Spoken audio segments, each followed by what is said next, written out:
Tenali 2 town సిఐతో పాటు పక్కనే ఉన్న మరో పోలీస్ స్టేషన్ సిఐ కూడా వీళ్ళను కొట్టిన వారిలో వీళ్ళిద్దరూ ఉన్నారు. దీనికి సంబంధించి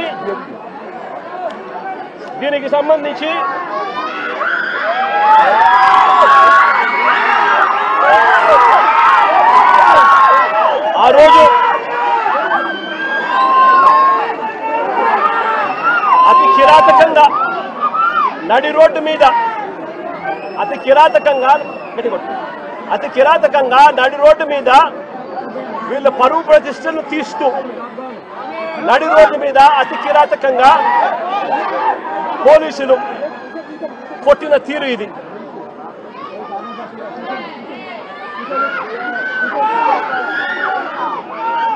కాళ్ళకు తగిన బొబ్బలు కాళ్ళ మీద కొడితే కాళ్ళకు తగిలిన బొబ్బలు చూడండి ఎంత దారుణంగా ఉన్నాయో. ఇది జరిగిన తర్వాత మళ్ళీ స్టేషన్కి తీసుకెళ్లి మళ్ళీ 27వ తారీఖున అంటే మరుసటి రోజు మళ్ళీ ఐతానగర్ లింగారం సెంటర్లో అంటే ఇంకొక రోడ్ సెంటర్లోకి మళ్ళీ 2వ రోడ్ సెంటర్లోకి మళ్ళీ తీసుకెళ్లి పట్ట పగలే మళ్ళీ రోడ్డు మీద రెండోసారి కొట్టారు. రోడ్డు మీద మళ్ళీ రెండోసారి అతి కిరాతకంగా కొట్టారు. కొట్టడమే కాకుండా 3 రోజుల నుంచి వీళ్ళు స్టేషన్లోనే ఉంటారు, వీళ్ళ పోలీసులు అదుపులోనే ఉంటారు. 25వ తారీఖున తీసుకొచ్చారు, 26వ తారీఖున వాళ్ళ దగ్గరే పెట్టుకున్నారు, 26వ తారీఖున రోడ్డు మీద కొట్టారు, రాత్రంతా వాళ్ళ దగ్గర పెట్టుకున్నారు, 27వ తారీఖున మళ్ళీ ఇంకో రోడ్డు దగ్గరికి తీసుకొచ్చారు. అంటే 3 రోజులు వాళ్ళ అధీనంలోనే ఉన్నప్పుడు వీళ్ళు నడి రోడ్డు మీదకి తీసుకొచ్చి విక్టర్ జోబీలో అంటే జూనియర్ అడ్వకేట్ జోబీలో ఒక కత్తి వీళ్ళే పెట్టి ఇద్దరు విఆర్ఓలను అక్కడికి పిలిచి మారణాయుధం విక్టర్ జోబీలో ఉన్నట్టుగా పంచనామా రాసుకున్నారు. నేను అడుగుతా ఉన్నా, 3 రోజులు మీరు స్టేషన్లో పెట్టుకున్నారు, 25, 26 మీ దగ్గరే పెట్టుకున్న వ్యక్తిని 27వ తారీఖున రోడ్డు మీదకి మళ్ళీ 2వ సెంటర్కి తీసుకొని వచ్చి అక్కడ విక్టర్ జోబీలో కత్తి ఉంది అని చెప్పి విఆర్ఓలను అక్కడికి పిలిపించి విక్టర్ జోబీలో నుంచి కత్తి తీయించి విక్టర్ దగ్గర మారణాయుధం ఉందని పంచనామా రాయించారు. మరుసటి రోజు అంటే అక్కడ కూడా కొట్టడం జరిగింది. ఆ తర్వాత మరుసటి రోజు అంటే ఏప్రిల్ 28వ తారీఖున కోర్టులో హాజరుపరిచారు. కోర్టులో వీళ్ళు హాజరుపరచడానికి మునుపు వీళ్ళు డాక్టర్ దగ్గరికి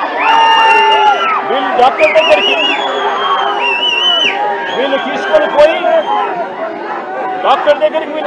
పోయి డాక్టర్ దగ్గర వీళ్ళు ఇంత దారుణంగా దెబ్బలు తగిన వ్యక్తులు ఇంత దారుణంగా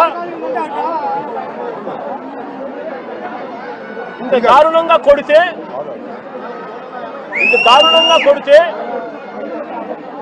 పాదాలు ఇంత దారుణంగా దెబ్బతింటే డాక్టర్ దగ్గర ఎలాంటి దెబ్బలు తగలలేదు అని చెప్పి డాక్టర్ దగ్గర వీళ్ళు సర్టిఫికెట్లు తీసుకుని వీళ్ళు 28వ తారీఖున కోర్టులో హాజరుపరుస్తారు. నేను అడుగుతా ఉన్నా, పోలీసులు కొట్టారని గాయాలు ఉన్నాయని జడ్జి గారికి చెప్తే మళ్ళీ ఎస్పీ ఆఫీసుకు తీసుకెళ్లి కరెంటు షాక్ ఇస్తామని చెప్పి కూడా పోలీసులు బెదిరించారు. నేను అడుగుతా ఉన్నా, ఏ సమాజంలో మనం ఉన్నాము అని చెప్పి.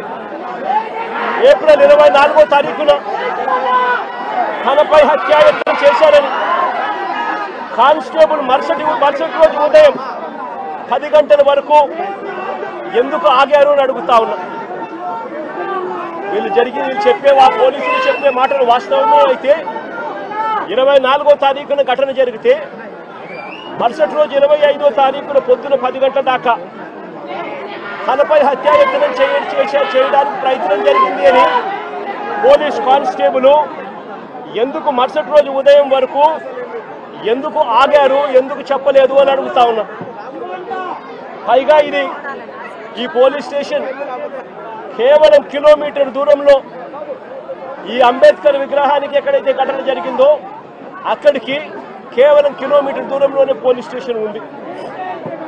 నేను అడుగుతా ఉన్నా, అసలు సివిల్ డ్రెస్లో ఆ ముగ్గురు దగ్గర సివిల్ డ్రెస్లో కానిస్టేబుల్ ఈ అంబేద్కర్ విగ్రహం దగ్గరికి ఎందుకు వచ్చాడు అడుగుతా ఉన్నా. Logical question. వచ్చిన ఈ కానిస్టేబుల్ ఈ ముగ్గురు పిల్లలతో ఎందుకు గొడవ పడ్డాడు అని అడుగుతా ఉన్నా.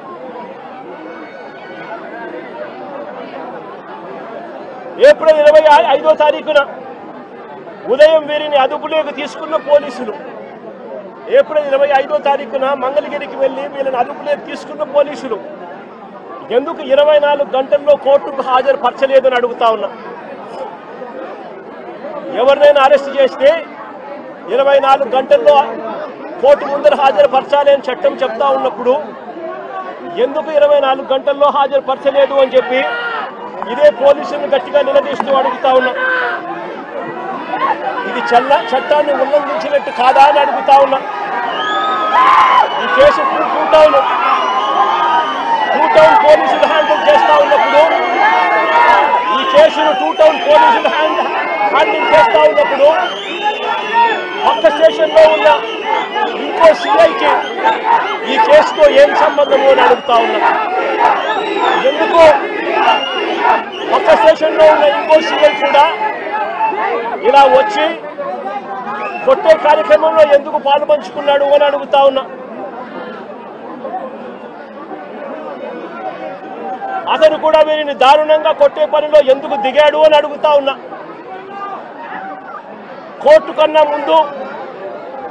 కోర్టుకు ప్రవేశపెట్టే ముందు వీరిని హాస్పిటల్కు ఎందుకు తీసుకెళ్లారు అని అడుగుతా ఉన్నా. కోర్టుకు ప్రవేశపెట్టే ముందు వీరిని హాస్పిటల్కు ఎందుకు తీసుకొని పోవాల్సి వచ్చింది అని అడుగుతా ఉన్నా. కోర్టుకు పరిచే ముందు ప్రభుత్వ హాస్పిటల్కు ఈ ముగ్గురిని తీసుకెళ్లినప్పుడు తనను పోలీసులు కొట్టారని, గాయాలు కూడా ఉన్నాయని వీళ్ళు పదే పదే ఆ గాయాలను చూపుతూ డాక్టర్లను అడిగితే అక్కడి డాక్టర్లు ఎందుకు నోట్ చెయ్యలేదు అని అడుగుతా ఉన్నా. ఇంతటి దారుణంగా కొట్టినప్పటికీ, ఇంతటి దారుణంగా గాయాలు కనిపిస్తా ఉన్నప్పటికీ ఎందుకు డాక్టర్లు దాన్ని నోట్ చేయలేదు అని అడుగుతా ఉన్నా. అంటే కేవలం మెడికో లీగల్ కేసు అవుతుంది అని, మెడికో లీగల్ కేసు కాకుండా పోలీసులు డాక్టర్ను కూడా ఈధర్ బెదిరించాలి లేదా డాక్టర్ కూడా ప్రలోభాలకు లోనయ్యన్నా ఉండాలి. ఏప్రిల్ 26వ తారీఖున నడి రోడ్డుపై ఈ ముగ్గురిని వీళ్ళు ఇలా కొడుతూ ఉంటే నెల రోజుల తర్వాత ఈ వీడియో బయటకు వచ్చింది. రికార్డు చేసింది కూడా పోలీసులే. ఈ వీడియో రికార్డు చేసింది కూడా పోలీసులే. పోలీసులకు జరుగుతా ఉన్న అన్యాయాల మధ్య పోలీసుల్లో కూడా కొంతమంది జరుగుతా ఉన్న అన్యాయాన్ని జీర్ణించుకునే పరిస్థితి లేక పోలీసులు కూడా, మంచివారైన పోలీసులు ఈ వీడియోను విడుదల చేయడం జరిగింది. నేను అడుగుతా ఉన్నా, ఇంత జరిగినా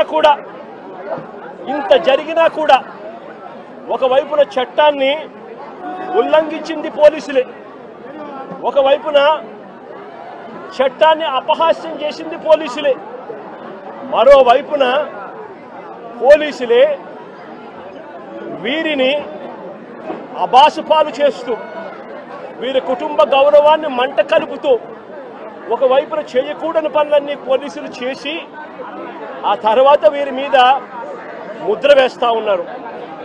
వాళ్ళు చేసిన పనిని జస్టిఫై చేసుకునే దానికోసం ఈ పిల్లల మీద వీళ్ళు ముద్ర వేస్తా ఉన్నారు. సంఘ విద్రోహ శక్తులుగా, నేరస్తులుగా, గంజాయి బ్యాచ్గా, రౌడీలుగా వీళ్ళ మీద బురద వేసే కార్యక్రమం చేస్తా ఉన్నారు. నేను అడుగుతా ఉన్నాను ఒకటే, ఆ పాత కేసులకు దీనికి ఈ ఘటనకు ఏం సంబంధమో అని అడుగుతా ఉన్నా. వీరి మీద ఏదైనా గతంలో ఏదైనా కేసులు ఉండొచ్చేమో నాకు తెలియదు, కానీ ఆ పాత కేసు